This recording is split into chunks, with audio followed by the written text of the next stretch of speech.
स्वागत आप सबका कार्यक्रम हमारे पद्म में। आपके साथ मैं हूं ममता चोपड़ा। हमारे देश में ऐसे कई विरले जन हैं जो अपने कार्यों से देश में ला रहे हैं सकारात्मक बदलाव, जिनका अपनी जड़ों से जुड़ाव, अपनी संस्कृति से लगाव और इसे आने वाली पीढ़ियों के लिए संरक्षित करने के प्रयास बेहद सराहनीय है। और इसीलिए तो वे हैं हमारे पद्म, क्योंकि वक्त बदल चुका है और अब जन साधारण के असाधारण कार्यों को भी पहचान मिल रही है और देश को मिल रहे हैं हमारे पद्म। कितने खूबसूरत है ना ये मुखौटे। फिर बात चाहे हम इन मुखौटों की करें या फिर पपेट्स यानी पुतुल की, हमारे देश में इनकी विविधता बहुत अधिक है, लेकिन वक्त के साथ इन्हें सहेजना भी बेहद महत्वपूर्ण है। ऐसे कलाकार भी हैं हमारे देश में जो अपना पूरा जीवन इस पुतुल कला को ही समर्पित कर चुके हैं, जैसे गुजरात के अहमदाबाद के 91 वर्षीय पुतुल कलाकार महिपत कवि।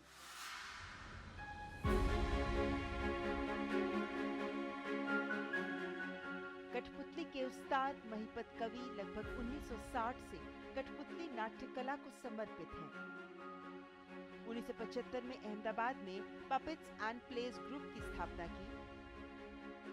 100 से अधिक कठपुतली नाटक लिखे जिनका देश विदेश में मंचन किया और कितने ही पपेट प्रेमियों को निस्वार्थ भाव से इस कला में प्रशिक्षण भी दिया। पपेट क्या है? पपेट उसके नाटक का पात्र है। कई देशों का प्रवास किए और वहाँ रामायण और कृष्ण लीला बताई कि जिससे जीने का ढंग उनको लोगों को पता चले। विदेशों में भी पपेट तो है, पर हमारे जो ट्रेडिशनल पपेट है वैसे उनके पास ट्रेडिशन नहीं है। महिपत जी ने पुतुल कला को जन जागरूकता का अहम माध्यम बनाया। अपने पुतुल नाटकों के माध्यम से परिवार नियोजन, HIV/AIDS, पर्यावरण आदि विषयों पर कठपुतली फिल्मों और विभिन्न टेलीविजन कठपुतली धारावाहिकों का भी आयोजन किया। भारत के हर एक राज्य में अपना अपना एक पपेट शो होता है, उनका ट्रेडिशनल है। अब उसका उद्धार करने की ज़रूरत आ पड़ी है, क्योंकि इनको दिखा करके हम बच्चों के संस्कार को सुधार सकते हैं। 1970 से 76 में मैं अहमदाबाद में था, नेशनल इंस्टीट्यूट ऑफ डिज़ाइन, और शाम को Darpana academy of performing arts में पपेट सेक्शन था। यहाँ कवि जी भी काम कर रहे थे दर्पणा में मेहरबेन के साथ, और Mahipat ji and his wife Lilaben वो very instrumental in music, craft, costume, और ये चीज़ I think this is what is the gift that Mahipat ji has given to us modern puppeteers। और इनमें उन्होंने लोक कथाएँ की है, एपिक्स है, रामायण की भी की है कहानियाँ, और उनकी डिज़ाइन या उनके मटेरियल से जो उनके पास है इससे, तो ही स्पेशल इन दैट। और वी आर वेरी हैप्पी, बहुत ही खुश है कि it's overdue, 91 years old and he got the Padma award, so that is very good। Putul कला अत्यंत प्राचीन कला है। 400 ईसा पूर्व पाणिनि के प्रसिद्ध ग्रंथ अष्टाध्यायी में भी पुतुल नाटक का उल्लेख मिलता है। इसे लोक नाट्य की ही एक शैली माना गया है जो कई कलाओं का मिश्रण है, जिसमें लेखन, नाट्य कला, चित्रकला, वेशभूषा, मूर्ति कला, काष्ठ कला, वस्त्र निर्माण कला, रूप सज्जा, संगीत, नृत्य आदि सब सम्मिलित हैं। बदलते दौर में इस प्राचीन कला को सपरिवार आगे बढ़ा रहे हैं महिपत कवि। पुतुल नाट्य कलाकार महिपत कवि को पद्मश्री पुरस्कार के लिए हार्दिक बधाई।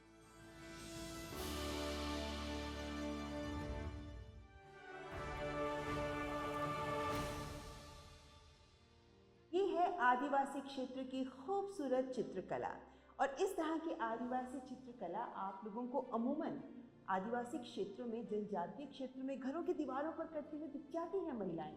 लेकिन आज इस तरह की चित्रकारी के माध्यम से आदिवासी क्षेत्रों की महिलाएं आजीविका भी कमा रही हैं, नाम भी कमा रही हैं और पा रही हैं पद्म पुरस्कार।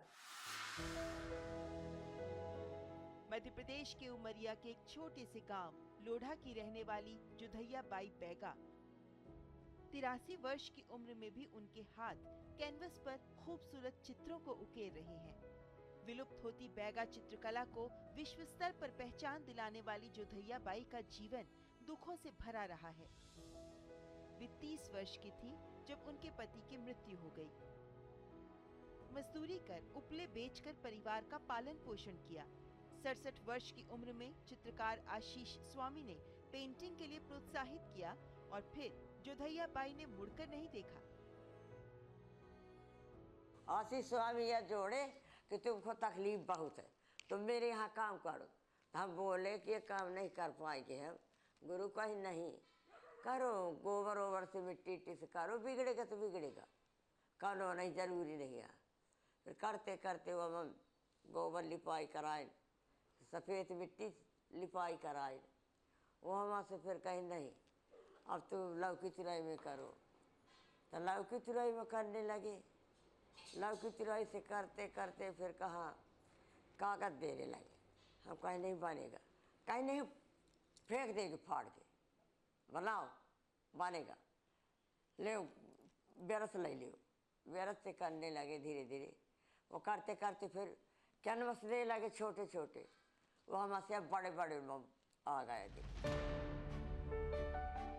बैगा आदिवासी समुदाय के बीच बैगा चित्रकला की एक पुरानी परंपरा है। बैगा चित्रकला में कल्पना के आधार पर देवी देवताओं, पेड़ पौधे, नदी पहाड़ आदि चित्रों की चित्रकारी की जाती है। जब तक हाथ पाँव मेरा चलता है तो आराम ना चाहिए, तब तो फिर मैं चाहे घर रहूँ कहूँ रहूँ, मेरे को जो काम करता हूँ तो काम में ध्यान रहती है। रात में सपना आ जाता हूँ रात में बनाने लगती सपना में। जोधैया बाएगा इज़ ऑल्सो फ्रॉम, जो मध्य प्रदेश से है, और काफ़ी लेट उम्र में उन्होंने पेंटिंग शुरू की है। Again I think Gond area Madhya Pradesh, और इन्होंने भी she used to sell wood, cow dung cakes, और आखिरी में when she met one of the senior artist from Bharat Kala Bhavan and Shanti Niketan, उन्होंने उनको इन्फ्लुएंस किया कि आप start painting, and she started painting on floors, rangoli, walls, would, और आहिस्ते आहिस्ते पेपर और कैनवस।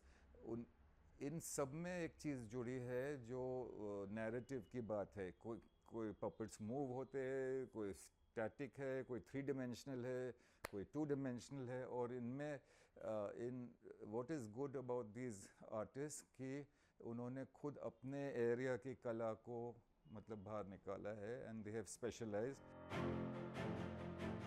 आज जोधैया बाई ने इस कला के माध्यम से अपनी अलग पहचान बना ली है।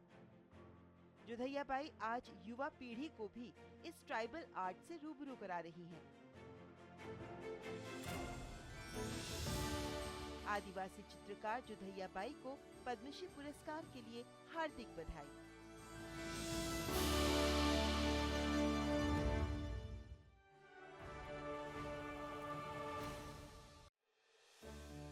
इस तरह के लूम्स पर बनाए जाते हैं बेहतरीन हैंडलूम के उत्पाद। कश्मीर से कन्याकुमारी तक हर प्रदेश की अपनी जीवंत बुनाई कला है, जैसे उड़ीसा की इक्कत, बंगाल की जामदनी, तमिलनाडु की कांचीपुरम इत्यादि।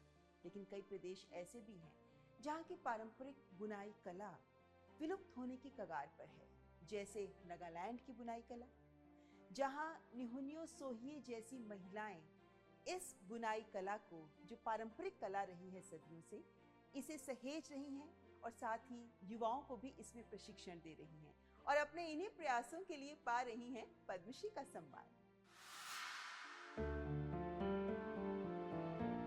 नागालैंड के कोहिमा की प्रसिद्ध बुनकर कारीगर हैं निहुनियो सोहिए, जो द नागालैंड्स मास्टर वीवर के नाम से प्रसिद्ध हैं। अंगामी समुदाय की निहुनियो ने 4 वर्ष की उम्र में अपनी माँ और मौसी से बुनाई की कला सीखी। 6 साल की उम्र तक वे कपड़े बुन सकती थीं, जो एक बड़ी उपलब्धि थी, क्योंकि बुनाई नागा महिलाओं का एक प्रमुख व्यवसाय माना जाता था।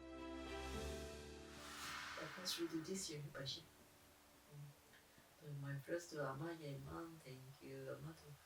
나중에는 미국에 만 바람이 가이디시 구리비 과도나 아로마라나 안티게비만 그시만 땡큐게 되게 이소르기 만비만기 모람나 그러고는 핀디아도 기만비 만들기 모람 고리다 뭐이도 바비 되게 기대만 돼 대강 기기 패시리티 비시디에 만들기 희가 보다 트레이닝 미디에 아로이도 보래 대강게 희가래 뭐이비 뭐나 सिलेरी इस ना पड़ जाए ये बड़ा खुशी लगे अपनी सांस्कृतिक विविधता के लिए मशहूर नागालैंड में बुनाई शुरू से ही काफी प्रचलित है। प्रत्येक नागा महिला से अपेक्षा की जाती है कि उसे कताई और बुनाई की जानकारी हो। मेरा मधु कपूर बने थे तो मैं ये सूता मेरा होता स्टार्ट हो गया ना 4 years इस ना बड़ा स्टार्ट कोरिया सुविशे तो पीछे दे मान छोटो बैल बनाऊंगे हिकाई जैसे मैं लगा बात ना तो इतिया तो लब साल विशे नागा मनु तो मैं की कमी मोटा कमी पहला मैं कन forefathers kan traditional naga kapur banakan aromata kan भी parua banakan kiki blacksmith itu kan भी इमान सब मकान माने की डिपेंड ना करे तो निशे aroma kan भी देखी थे लेकिन इतिया तो छोकरा हो भी छोकरी हो भी को मन नहीं itu kan बनाबो जानिले को ना जानी आता है इनका kan बनाए शे मकान आरो itu जानिले बोला निसना forefathers kan को ना जानी के ना educated ना है के ना itu kan बनाबोले हिकिशिनागी आजिकली itu kan tu हिकिले भी काम ना है लेकिन itu kan जाने को ले भी सोरम एकता निसना ना निगा बाबिया निसना मिशे itu kalau mau itu bagus lagi alu itu क्यों होगी नंबर मानो होगी बीसी पूरी भी MBA पूरी भी PhD पूरी भी IS पूरी भी होती भी वह ट्रेडिशनल लगा तो किने का बनावो इधर तो सब जानी था कि बोलेंगे नीहुन्यू सोरी को मुबारक। ये जो हैंडलूम का काम आगे बढ़ा रही हैं ये बहुत ज़रूरी है कि ये जो वहाँ की ट्रेडिशन है जो विमेन काफ़ी सालों से मेरा ख्याल है सेंचुरी से करती आई हैं वो ऐसे ऐसे मशीन के बनते हुए फैब्रिक्स की वजह से ख़त्म होती जा रही थी और ये एक तो अपनी इनकम बढ़ाती है लेडीज़ की और उनके जो ट्रेडिशनल गारमेंट्स वो पहनती हैं वो भी आगे ही चढ़ते जाएंगे या ये ट्रेडिशन लगी रहेगी। मेरा ख्याल है ये नैरो लूम्स पे ये काम होता है और ये नैरो जो लूम्स हैं वो इंडिया में खास करके कमती होती जा रही है और इसका अपना जो खासियत है उस अपनी डिज़ाइंस हैं वो ज्योमेट्रिक्स जो बनाती हैं उसको बढ़ावा देने के लिए बहुत ज़रूरी है कि अपना जिसको आता है वो अपनी नॉलेज आगे भी दे और बढ़ाए। इनको बहुत बहुत मुबारक ये पद्मश्री के लिए। वक्त के साथ लुप्त हो रही इस पारंपरिक बुनाई कला को सहेजकर युवाओं को प्रशिक्षित कर रही हैं निहुन्यो सोहिए और उनके इन प्रयासों के लिए उन्हें पद्मश्री पुरस्कार से नवाजा जा रहा है।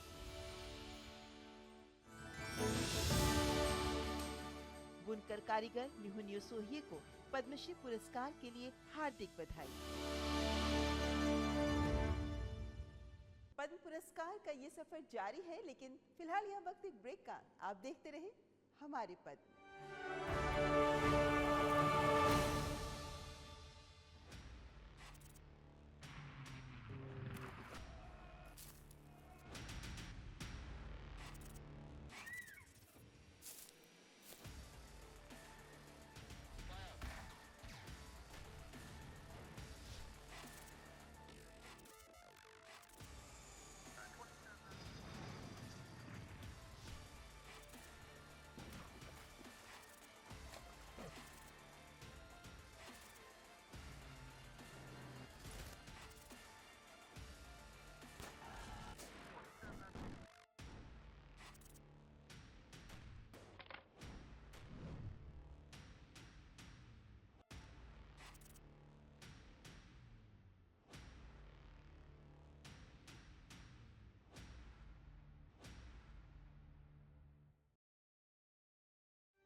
संस्कृतियों में देखें तो लोक साहित्य के माध्यम से या अलग अलग लोक कलाओं के माध्यम से प्रभु की कथा सुनाने की परंपरा रही है, लेकिन आंध्र प्रदेश की हरि कथा अपने आप में बेहद खास है। ये बहुत प्राचीन परंपरा है जिसे पिछले 80 सालों से कोटा सच्चिदानंद शास्त्री आगे बढ़ा रहे हैं और वो ऐसे पहले हरि कथा कलाकार हैं जिन्हें दिया जा रहा है पद्मश्री का सम्मान।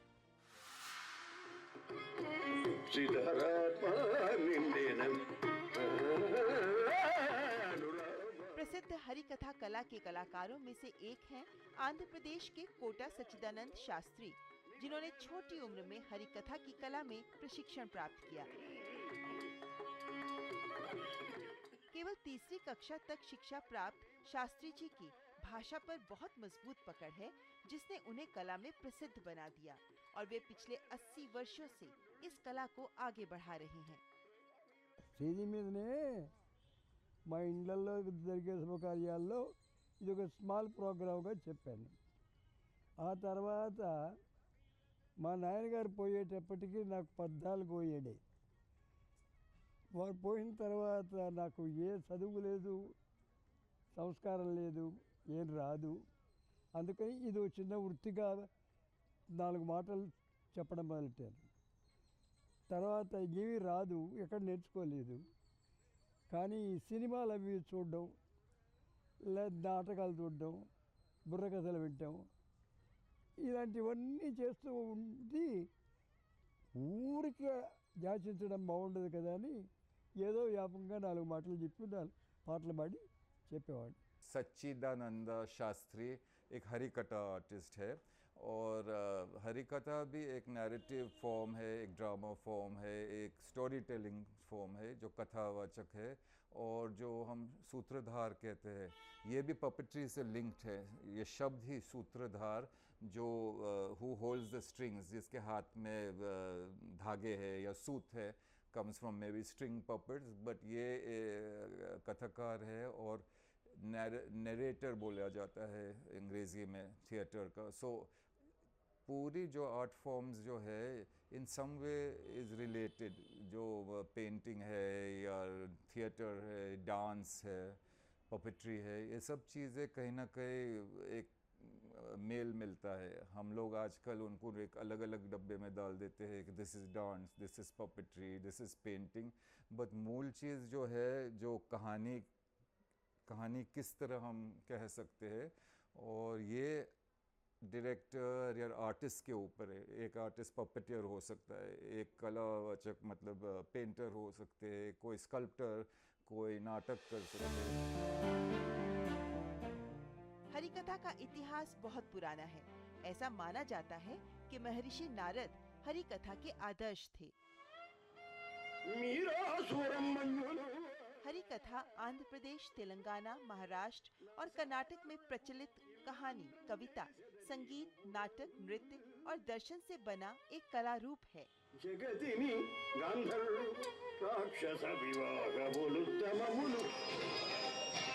प्राचीन समय में हरिकथा मनोरंजन की एक लोकप्रिय लोक कला थी, जो शैक्षिक और धार्मिक मूल्यों को जन जन तक पहुंचाने का माध्यम थी। आज इस कला को संरक्षित कर इसे प्रोत्साहित कर रहे हैं कोटा सच्चिदानंद शास्त्री।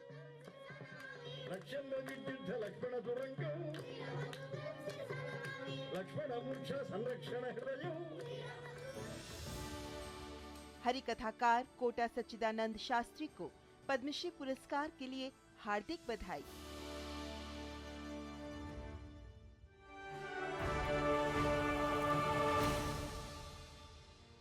आदिवासी कलाओं के भी कई रंग होते हैं और हर रंग अपने आप में बेहद खास, बेहद चटकीला। ऐसा ही एक रंग है आदिवासी गुड्डे गुड़िया बनाने की कला का रंग, जो प्राचीन परंपरा रही है लेकिन वक्त के साथ विलुप्त हो रही थी। मध्य प्रदेश के झाबुआ के रमेश परमार और शांति परमार वो दंपति हैं जो आज के दौर में इस प्राचीन कला को आगे बढ़ा रहे हैं और पा रहे हैं पद्मश्री का सम्मान। रंग बिरंगी पोशाकें पहने गुड्डे गुड़ियां, कहीं सर पर टोकरी उठाए महिला, तो कहीं ढोल बजाता, कंधे पर धनुष बाण थामे पुरुष। हर गुड़िया मानो अपनी अपनी कहानी बताने को उत्सुक। इस आदिवासी हस्तशिल्प कला को सहेज कर आगे बढ़ा रहे हैं रमेश परमार और उनकी पत्नी शांति परमार। जेब में पैसे नहीं थे तो लोगों से कतरने मांग मांग कर आदिवासी गुड्डे गुड़िया बनाने का काम शुरू किया। हाथ से ही गुड्डे गुड़िया उनके छोटी छोटी पोशाकें आदि तैयार करते हैं। 30 सालों से आदिवासी अंचल झाबुआ की लोक संस्कृति के प्रतीक आदिवासी गुड्डे गुड़िया बनाने की लोक कला को जीवित रखने के प्रयासों के लिए ये हस्तशिल्प दंपत्ति प्राप्त कर रहे हैं पद्मश्री पुरस्कार का सम्मान। पद्मश्री पुरस्कार मिलने की घोषणा के बाद हमें बहुत अच्छा लग रहा है और हमारे परिवारों में भी अच्छा लग रहा है। मैं अनुसूचित जाति दलित वर्ग से हूँ। झाबुआ जिले की एक परंपरा है आदिवासी गुड़िया निर्माण का। वैसे तो देखा जाए तो 1965 से चल रहा है, लेकिन हम लोग 93 से 30 वर्ष हो गए हैं। 93 में उद्यमिता विकास केंद्र TCPC में वैकेंसी निकली थी कि यहाँ पर आदिवासी गुड़ियाओं का ट्रेनिंग दिया जाना है। तो हमारी पत्नी शांति बाई को 6 माह का आदिवासी गुड़िया ट्रेनिंग दिलवाया। 6 महीने की ट्रेनिंग के बाद हम लगातार आदिवासी गुड़िया का काम करते आ रहे हैं। और उस समय गरीबी हालत के कारण हम कपड़ा ले नहीं पाते थे, तो टेलर लोगों से कतरन ले आते थे, उसमें से बड़े बड़े कपड़े के टुकड़े निकलते थे, उससे भी गुड़िया बनाते थे और पुराने कपड़ों से भी गुड़िया बना देते थे। दशकों से अपनी लगन परिश्रम के बल पर इस कला को जीवंत रखते हुए स्वयं तो आत्मनिर्भर बने ही अन्य लोगों को भी इस कला का प्रशिक्षण देकर स्वावलंबन की राह दिखा रहे हैं। आजीविका के बेहतर अवसर दे रही है ये पारंपरिक कला, जो अब हो रही है लोकल से ग्लोबल। हम भी चाहते हैं कि बेरोजगार लोग भी इसमें आगे आएं ऐसा, और इसलिए हमने हमारी पत्नी को आदिवासी गुड़िया का प्रशिक्षण दिलवाया था। आदिवासी गुड़िया बनाना हैंडीक्राफ्ट से अन्य हैंडीक्राफ्ट अपन बनाते हैं, उसकी काफ़ी डिमांड है। जैसे हम उदाहरण के लिए बाग में जो बाग प्रिंट कपड़ा है उसकी काफ़ी डिमांड है, और इसी तरह से हमारे झाबुआ जिले में आदिवासी गुड़िया की भी काफ़ी डिमांड है। अभी हम एक बार अहमदाबाद जो अंतरिक्ष अनुसंधान एकांश जहाँ पर रॉकेट बनाए जाते हैं, वैज्ञानिक लोग रहते हैं, वहाँ प्रफुल्ल भावसार जी ने बुलाए थे, तो वहाँ पर हमारी 2.5 घंटे में सारी गुड़ियाएँ बिक गई। हमारी ये गुड़ियाएँ शारजाह है, दुबई है, जर्मनी तक गई है।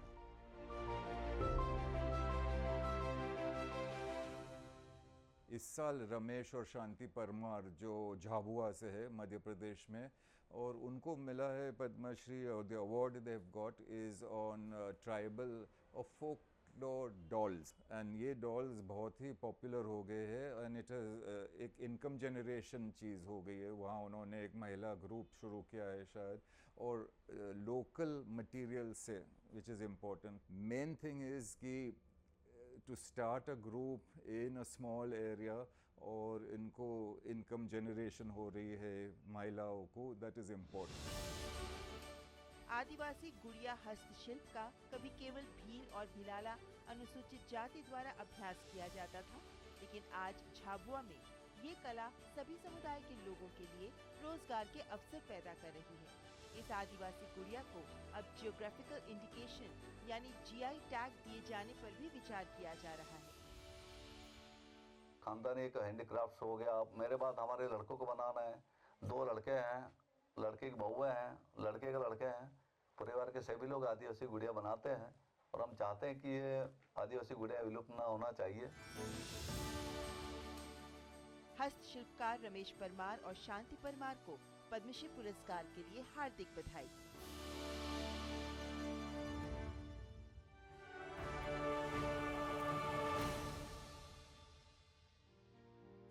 हमारी संस्कृति, हमारी परंपराएं, हमारी विरासत, इनकी जिम्मेदारी उठाना, इन्हें आगे बढ़ाना आसान नहीं होता, लेकिन हमारे देश की कितनी ही हस्तियां हैं जो ये कर रही हैं और पा रही हैं पद्मश्री का सम्मान। इस श्रृंखला में हम आगे भी आपको ऐसी ही हस्ती से रूबरू कराते रहेंगे, लेकिन फिलहाल हमारी पूरी टीम को दीजिए इजाजत। नमस्कार।